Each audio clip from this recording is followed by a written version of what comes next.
오늘 우리 하나님이 주시는 말씀은 고린도전서 2장 1절부터 5절 말씀입니다. 고린도전서 2장 1절부터 5절 말씀 제가 봉독해 드리겠습니다. 형제들아, 내가 너희에게 나아가 하나님의 증거를 전할 때 말과 지혜의 아름다운 것으로 아니하였나니 내가 너희 중에서 예수 그리스도와 그의 십자가에 못 박힌 것 외에는 아무것도 알지 아니하기로 작정하였습니다. 내가 너희 가운데 거할 때 약하고 두려워하고 심히 떨었노라. 내 말과 내 전도함이 설득력 있는 지혜의 말로 하지 아니하고 다만 성령의 나타남과 능력으로 하여 너희 믿음이 사람의 지혜에 있지 아니하고 다만 하나님의 능력에 있게 하려 하노라. 아멘. 오직 예수라고 하는 제목으로 우리 함께 오늘 말씀을 나누기 원합니다. 여러분, 이 세상에는 완벽한 사람이 없습니다. 그래서 누구나 실수하기 마련인데 오늘 본문의 말씀을 보면 실패한 경험을 가진 이 사도 바울의 진심이 담긴 그런 고백을 우리가 들을 수가 있습니다. 사도 바울이 이렇게 고백을 해요. 3절 말씀에 내가 너희 가운데 거할 때 약하고 두려워하고 심히 떨었노라. 그러니까 이 사도 바울이 이 고린도 교회의 이 성도들을 보면서 이 사도 바울의 마음이 약하고 두려워하고 심히 떨게 되었다라고 그렇게 말을 하고 있는데 왜 이런 마음이 있었을까? 왜 그랬을까? 그 이유가 1절 말씀에 나와요. 형제들아, 내가 너희에게 나아가 하나님의 증거를 전할 때 말과 지혜의 아름다운 것으로 아니하였나니. 지금 이 사도 바울이 고린도 교회 성도들에게 하는 말입니다. 하나님의 증거, 즉 복음을 전할 때 너희들에게 말과 지혜의 아름다운 것으로 내가 그렇게 하지 않았다라고 강조하고 있는 거예요. 왜 그러면 사도 바울이 이와 같은 말을 할까? 그 이유가 있습니다. 이 사도 바울이 이 고린도 교회에 오기 전에 아덴이라는 곳에 잠시 머물면서 거기서 복음을 전했는데 사도 바울이 그 아덴에서 어떻게 복음을 전했는가? 바로 그곳에서 말과 또 지혜의 아름다운 것으로 복음을 전했다라고 하는 것을 성경이 증거하고 있습니다. 그러면 그렇게 복음을 전했는데 그 결과는 어떻게 되었는가? 이 아덴에 살고 있는 사람들에게 조금 관심을 갖게는 했지만 결국은 아무런 성과가 없었고 결국은 이 사도 바울이 그 아덴 사람들로부터 조롱을 당하게 됩니다. 이 당시 사도 바울이 이 아덴 지역을 딱 갔는데 그 온 성에 우상이 가득한 것을 보게 된 거예요. 그래서 사도 바울의 그 마음에 분노가 일어났습니다. 우리도 그럴 때가 있잖아요. 정말 끔찍한 어떤 그런 우상들이 곳곳에 있는 걸 보면 마음이 그렇게 편하지 않을 때가 분명히 있는 것처럼 어쩌면 사도 바울도 그런 마음이 들었는지 모릅니다. 그래서 이 회당에서는 유대인들을 상대로 또 그 다음에 이 장터에서는 만나는 사람들과 이 복음을 가지고 열띤 변론을 벌이게 돼요. 단순히 복음을 전한 것이 아니라 이 복음에 대해서 이 아덴 사람들과 그냥 끊임없는 뜨거운 열띤 토론을 그렇게 벌이게 된 거예요. 그러면 왜 사도 바울은 복음만 전하지 않고 왜 아덴 사람들과 이 복음에 대해서 변론을 하고 토론을 하고 그렇게 했을까? 왜 그랬을까요? 여러분, 이 아덴이라는 곳이 지금의 그리스예요. 아테네. 그러니까 어떻게 보면 이 아덴이라고 하는 것이 철학의 중심지, 그리고 철학의 도시라고 할 수 있어요. 그러니까 너무너무 많은 철학자들이 모여있는 곳이에요. 그러니까 이 사도 바울이 그 철학자들을 상대로 복음을 증거를 할 때 어떻게 했는가? 이 사도 바울이 그 전에 배웠었던 그 철학의 사고에 더해서 이 믿음을 더해서 그렇게 전도를 하려고 했던 거예요. 그러니까 이 사도 바울이 가지고 있었던 철학적인 지식과 어떤 그런 사고에 믿음을 더해서 그들에게 복음을 증거하고자 그렇게 했다는 거예요. 그럼 그렇게 한 결과가 어떻게 나타났는가? 결국 이 아덴에서 실패하게 돼요. 그래서 사도 바울이 가는 곳곳마다 교회가 다 세워졌는데 이 아덴은 하나님의 교회를 결국 세우지 못하게 돼요. 그래서 이 사도 바울의 마음이 굉장히 낙심이 되고 큰 충격을 받게 됩니다. 그래서 이제 이 아덴을 떠나서 이 고린도 지역에 이제 오게 돼서 이 사도 바울이 그때 일을 회상하면서 이렇게 결심을 하는 거예요. 두 가지 결심을 합니다. 그 첫 번째가 이제 더 이상 하나님의 증거를 전할 때 말과 지혜의 아름다운 것으로 하지 않겠다라고 그렇게 선언을 합니다. 그래서 4절과 5절 말씀을 보시면 내 말과 내 전도함이 설득력 있는 지혜의 말로 하지 아니하고 다만 성령의 나타남과 능력으로 하여 너희 믿음이 사람의 지혜에 있지 아니하고 다만 하나님의 능력에 있게 하려 하였노라. 더 이상의 설득력 있는 그런 말로 그렇게 하지 않겠다는 거예요. 성령을 의지하고 그 성령이 이끄는 대로, 그래서 그 성령의 능력이 나타나도록 하겠다. 여기에 내가 앞으로 신경을 쓰고 여기에만 초점을 맞춰서 그렇게 사역을 하겠다라고 그렇게 사도 바울이 강조하고 있는 거예요. 저도 여러분 그런 비슷한 경우가 있습니다. 제가 예전에 동부에 살 때 이제 학교에 다니면서 방학 동안에 이제 일을 했거든요. 근데 이제 추운 겨울에 이제 세차장에서 일을 했습니다. 일을 하는데 대부분의 사람들이 체코에서 오신 분들이고 유일하게 한국 분이 2분이 있었는데 저하고 또 다른 좀 나이가 있으신 아저씨가 계셨어요. 근데 이분은 툭하면 이 기독교에 대해서 부정적으로 얘기하고 굉장히 이 기독교에 대해서 욕을 많이 하시는 거예요. 근데 제가 그때는 나이가 어렸지만 굉장히 뜨거웠었거든요. 그러니 그런 얘기를 들으면 제가 가만히 있지 못했어요. 그래서 뭐에 대해서 트집을 잡고 부정적으로 자꾸 얘기하면 저는 그거를 성경적으로 방어하고 그렇게 하는 게 당연하다고 생각했어요. 그러니까 그분하고 대화가 안 돼요. 할 때마다 계속 싸움이 되고 논쟁이 되고 변론이 되기 때문에 그분하고는 이런 신앙적인 종교적인 그런 얘기를 할 수 없어요. 근데 어느 날 무슨 얘기를 했는데 그분이 저희 감정을 건드렸어요. 그래서 제 뚜껑이 열렸죠. 그래서 제가 해서는 안 되는 한마디 말을 했습니다. 아저씨, 죽으면 지옥 가요. 그러고 나서 이제 그분과의 관계가 사실 끝난 거죠. 그렇게 얘기하는데 누가 좋아하겠습니까? 그렇죠? 근데 저만 그런 게 아니에요. 이 사도 바울이 이 아덴이라는 지역에 갔을 때 그 우상을 보면서 분노했거든요. 그리고 너무너무 화가 났어요. 그리고 얼마나 답답했든지 복음을 전해도 그렇게 믿질 않잖아요. 그러니까 참 힘든 시간을 그렇게 보내게 됩니다. 지금 생각해보면 제가 너무 철이 없었던 것 같아요. 그리고 정말 믿음이 뭔지 신앙이 뭔지 하나님이 뭔지 잘 몰랐던 것 같아요. 어떻게 보면 제가 굉장히 큰 죄를 지은 것이죠. 근데 정말 다행인 것은 나중에 들은 얘기지만 그 아저씨가 나중에 교회를 다닌다는 소식을 접하게 될 때 얼마나 감수했는지 몰라요. 그래서 여러분 제가 그때 깨닫게 된 중요한 사실 하나는 아직 기독교를 모르는 사람들에게 이 이해를 강요하거나 논리적으로 이 토론하고 비판하는 것은 전혀 도움이 안 돼요. 무익합니다. 아무런 유익이 되지가 않아요. 그럼 어떻게 해야 될까? 우리는 끊임없이 기도하면서 사랑으로 끝까지 어떻게 해요? 이 복음을 또 기독교를 예수님을 받아들일 수 있을 때까지 어떻게 해요? 기다려야 돼요. 정말 우리는 그런 마음이 있어야 돼요. 우리 생각에는 당연히 믿어야 되고 당연히 이렇게 해야 된다고 생각을 하지만 아니에요. 억지로 하는 게 믿음이고 신앙입니까? 절대로 아니에요. 강요해서는 안 돼요. 다만 우리가 할 수 있는 것은 내가 받은 하나님의 은혜, 그 은혜를 나누고 내가 받은 하나님의 사랑, 그 사랑만 나누면 되는 거예요. 때가 되고 시기가 되면 결국 모두 다 하나님의 은혜 가운데로 하나님이 인도하시기 때문에 분명히 그런 겁니다. 여러분 그래서 이 아덴에서의 경험을 토대로 이 사도 바울은 이제 앞으로 자신의 인생과 모두 펼쳐질 그런 사역에 있어서 두 번째 중대한 결심을 하게 돼요. 그 결단이 2절에 나와요. 내가 너희 중에서 예수 그리스도와 그의 십자가에 못 박힌 것 외에는 아무것도 알지 아니하기로 작정하였습니다. 이제 더 이상의 사람의 말과 지혜에 따라 흔들리지 않겠다는 거예요. 그럼 어떻게 하겠다는 겁니까? 오로지 예수 그리스도와 그의 십자가만 바라보고 의지하겠다라고 그렇게 지금 이 사도 바울이 결단을 하는 거예요. 여러분 이런 사도 바울의 결단은 빌립보서 3장 7절과 9절에서는 이렇게 고백을 합니다.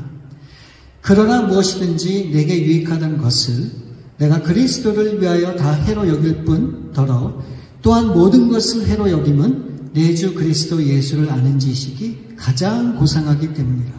내가 그를 위하여 모든 것을 잃어버리고 배설물로 여김은 그리스도를 얻고 그 안에서 발견되려 함이니. 또 갈라디아서 2장 20절에서 또 이렇게 고백을 합니다. 내가 그리스도와 함께 십자가에 못 박혔나니 그런즉 이제는 내가 사는 것이 아니요 오직 내 안에 그리스도께서 사시는 것이라. 이제 내가 육체 가운데 사는 것은 나를 사랑하사 나를 위하여 자기 자신을 버리신 하나님의 아들을 믿는 믿음 안에서 사는 것이라. 지금 사도 바울이 뭐라고 고백을 하고 있습니까? 이 세상에 어떤 것보다도 그리스도를 아는 지식이 가장 고상하기 때문에 내가 그동안에 누려왔고 내가 그렇게 소중하게 여겼던 나의 모든 것들을 어떻게 해요? 배설물과 같이 그렇게 다 버리겠다는 거예요. 다 내려놓겠다고 그렇게 고백을 하는 겁니다. 그리고 이제는 오로지 내 심령에 그리스도만이 살아계실 수 있도록 그분만 모시고 그렇게 평생을 살기를 원합니다. 라고 하는 그런 고백을 하고 있는 거예요.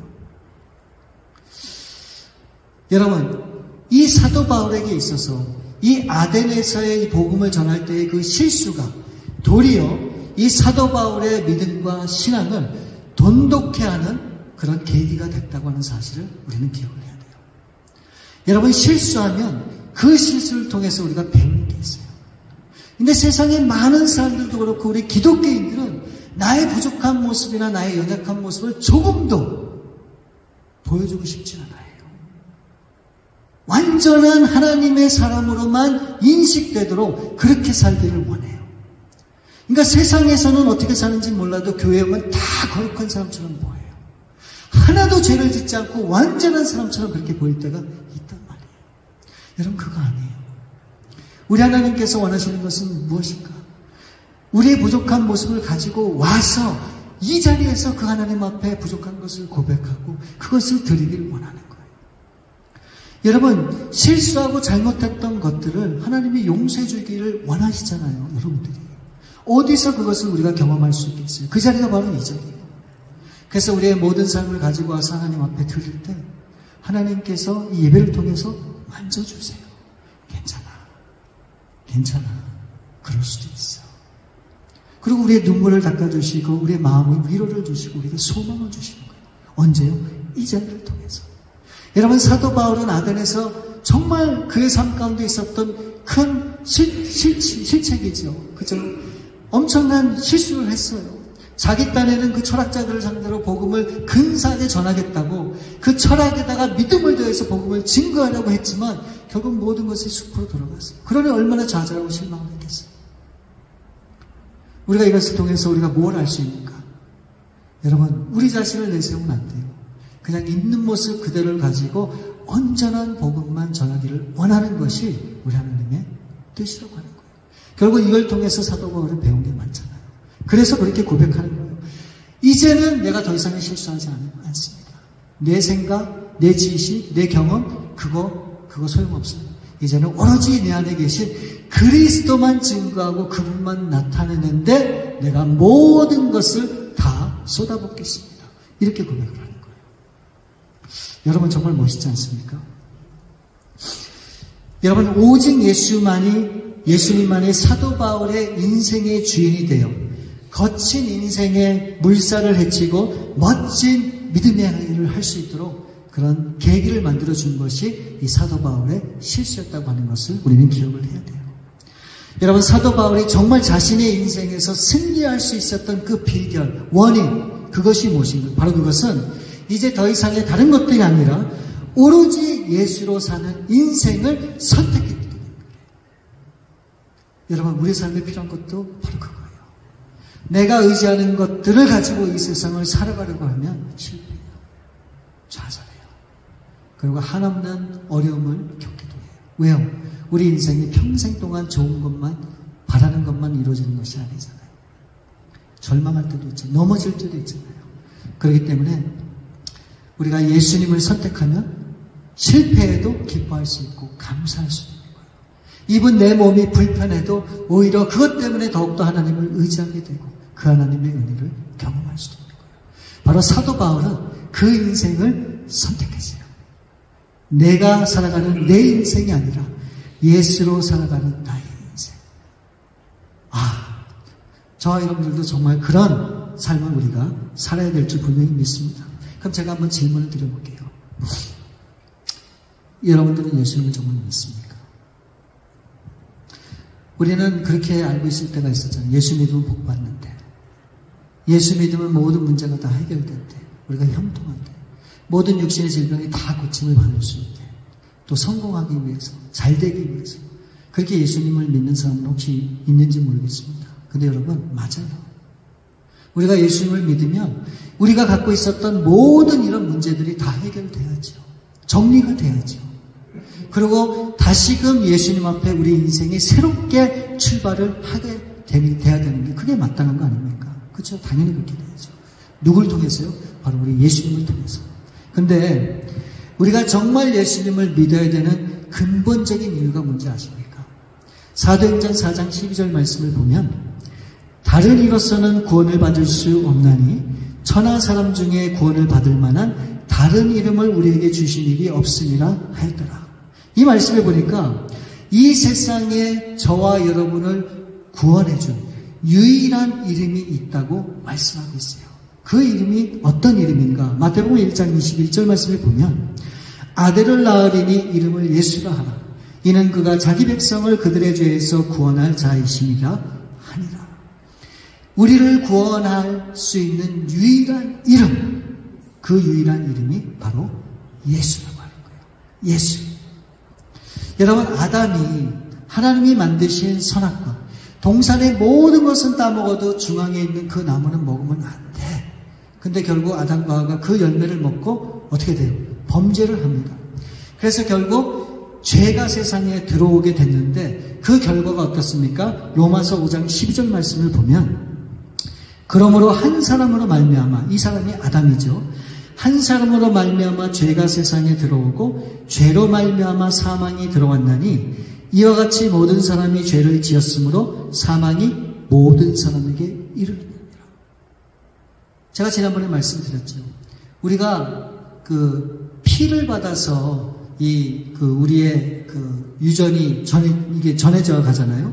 그러니까 이 아담의 이 피가 결국 우리 모든 인류에게 다 흐르다 보니까 우리가 이 땅에 태어나는 순간 죄의 모습을 가지고 태어나게 된 거예요. 그래서 결국 그 죄의 결과가 무엇인가? 사망이라고 얘기하고 있어요. 모든 사람에게 이 사망이 임했다라고 얘기를 하고 있는 거예요. 그래서 우리는 이 죄 때문에 결국 영원히 죽을 수밖에 없다라는 거예요. 결국 이 죄의 결과가 사망으로 나타난 거예요. 여러분, 우리 인생이 길어봤자 130년 삽니까? 뭐 8, 90이면, 뭐 90, 100이면은 뭐 인생이 이제 거의 다 되는 거 아닙니까? 누구나 다 이 죽음을 맞이하게 돼요. 이 세상에 영원히 살 수 있는 사람은 아무도 없어요. 왜 그런지 아십니까? 바로 이게 죄의 결과 때문에 그래요. 그나마 성경의 창세기나 보면은 그 당시에 사람들이 500년, 600년, 900년 막 그렇게 살았어요. 그러다가 점점 수명이 줄어들어서 지금 100살밖에는 못 살아요, 사람이에요. 이것이 바로 죄의 결과라는 거예요. 우리가 죽으면 여러분 끝이라고 생각하지만 정말 끝일까요? 모르기 때문에 끝이라고 생각을 하지만 죽는 순간에 영원히 죽지 않는 그 세계가 우리 가운데 찾아오게 돼요. 영원히 죽지 않는 그 세계가 분명히 우리 가운데 주어집니다. 그리고 어디서 그 영원한 생명 가운데 살아가느냐가 이제 우리에게 달려 있다고 하는 것을 우리는 꼭 기억을 해야 돼요. 그런 사망 가운데 영원히 죽을 수밖에 없는 저와 여러분을 위해서 이 땅에 오신 분이 계세요. 바로 그분이 예수님이라는 거예요. 그분은 이 땅에 오셔서 우리의 죄를 사해 주시기 위해서 대신 우리의 모든 죄를 담당하셨어요. 그리고 기꺼이 죽음으로 그 모든 하나님의 뜻을 이루셨죠. 그게 바로 십자가에 돌아가신 사건입니다. 여러분, 이 사도 바울은 그런 예수님을 만나게 되고 믿게 됨으로 그렇게 고백하는 거예요. 내가 지금까지는 내 방식대로 내가 원하는 대로 살아왔지만 내가 예수님을 만난 이후부터는 오직 예수님이 내 삶의 전부입니다. 다른 어떤 것도 기대하고 바라지 않습니다. 오로지 예수님만의 내 삶이 전부예요. 그렇게 지금 이 사도 바울이 고백을 하고 있는 거예요. 그럴 때 우리 신앙에 있어서, 우리 교회에 있어서, 여러분 개개인에 있어서 가장 중요한 건 무엇인가? 내가 과연 예수님을 믿는가? 과연 나는 예수님과 동행하고 있는가? 이것이 얼마나 중요한지 모르겠어요. 근데 이보다 더 중요한 게 있어요. 바로 그것은 아직도 예수님을 모르는 세상 사람들이 있다고 하는 거예요. 우리는 이 예수님의 이름이 우리를 구원할 뿐만 아니라 우리의 모든 죄를 용서해 주시고 우리가 새롭게 살아갈 수 있는 새로운 삶을 허락해 준다고 하는 이 사실을 어떻게 해요? 전해야 되는 거예요. 여러분 건강한 자에게는 건강이 필요가 없죠. 여러분 부자에게는 재물이 필요 없어요. 또 잘난 사람에게는 지식이 필요 없지만 그러나 이 모든 사람들에게 필요한 게 뭡니까? 바로 예수님이에요. 그래서 이 세상의 모든 사람들은 다 이 예수님이 필요한 거예요. 근데 이 예수님의 이름을 전할 수 있고 들을 수 있는 유일한 곳이 어디입니까? 그게 바로 교회예요. 그게 바로 교회예요.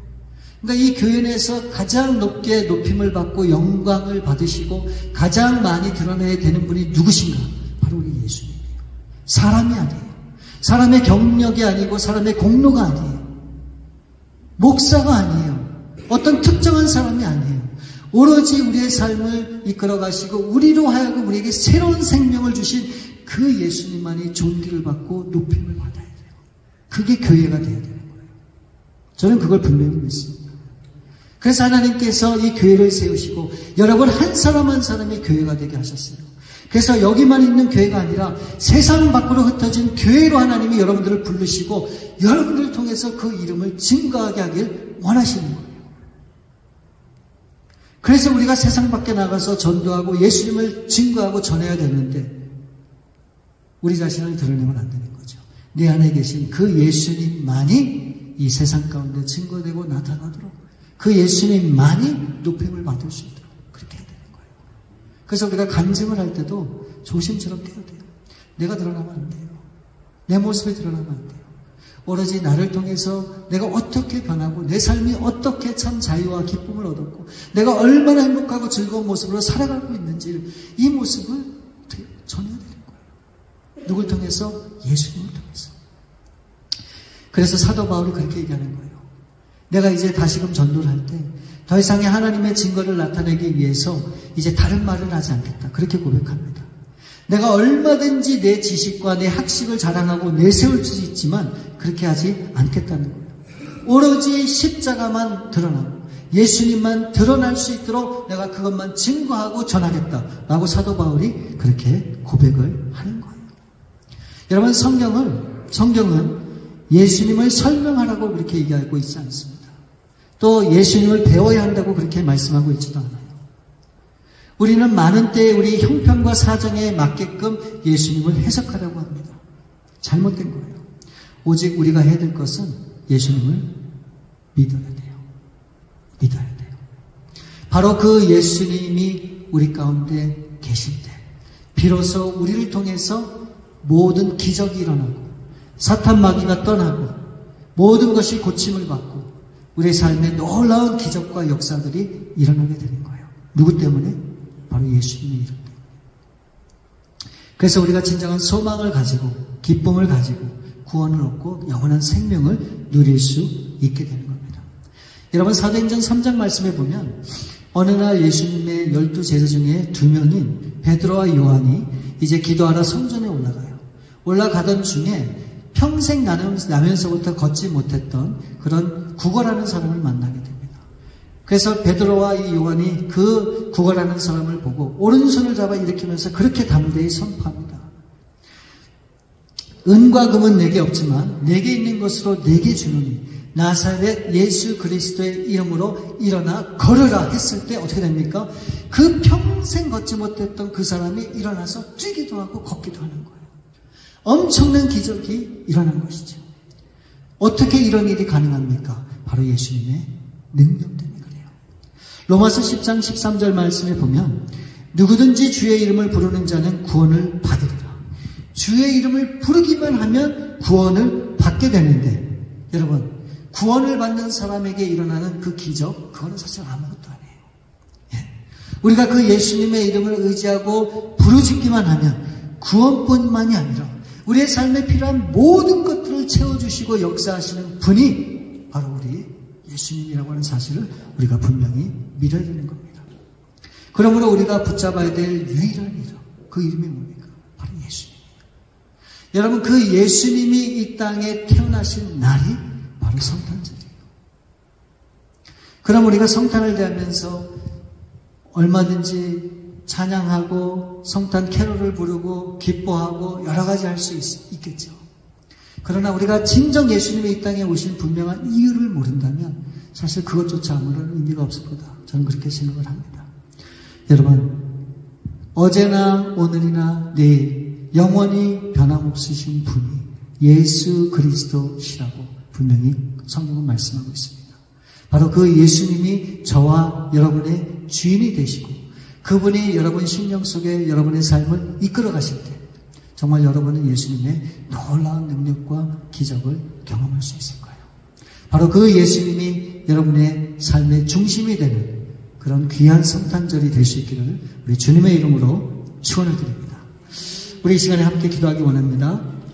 여러분, 성탄절은 예수님이 이 땅에 오신 날이에요. 그 예수님이 누구신가? 하나님의 아들이시죠. 그분이 하늘 영광을 버리시고 이 땅에 천하고 낮은 모습으로 오신 이유가 무엇입니까? 저와 여러분들의 삶을 너무너무 잘 아시는 그런 예수님께서 정말 비천하고 낮은 모습으로 그렇게 오신 거예요.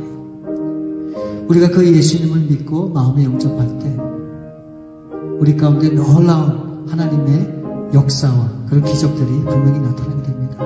이번 성탄절을 우리가 보내게 되면서 다른 무엇보다도 정말 그 예수님을 의지하고 붙잡을 때 그 놀라운 하나님의 능력을 경험하시는 저와 여러분들이 될 수 있기를 바랍니다. 그래서 그렇게 한번 기도하기 원해요. 정말 이번 성탄절을 정말 예수님과 함께 보내는 그런 성탄절이 될 수 있도록 우리 주님 역사해 주옵소서. 우리 함께 기도하시겠습니다. 참으로 좋으신 아버지 하나님 감사합니다.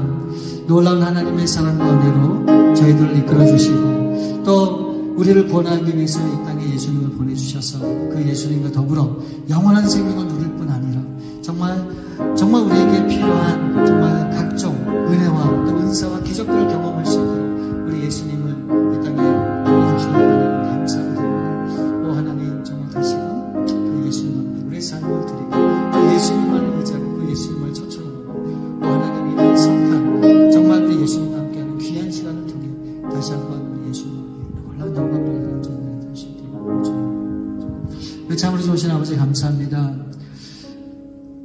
하나님의 아들 예수 그리스도를 이 땅에 보내주시고 그 예수님과 더불어 정말 이번 성탄을 다시 한번 맞이할 수 있도록 인도해 주심을 감사합니다.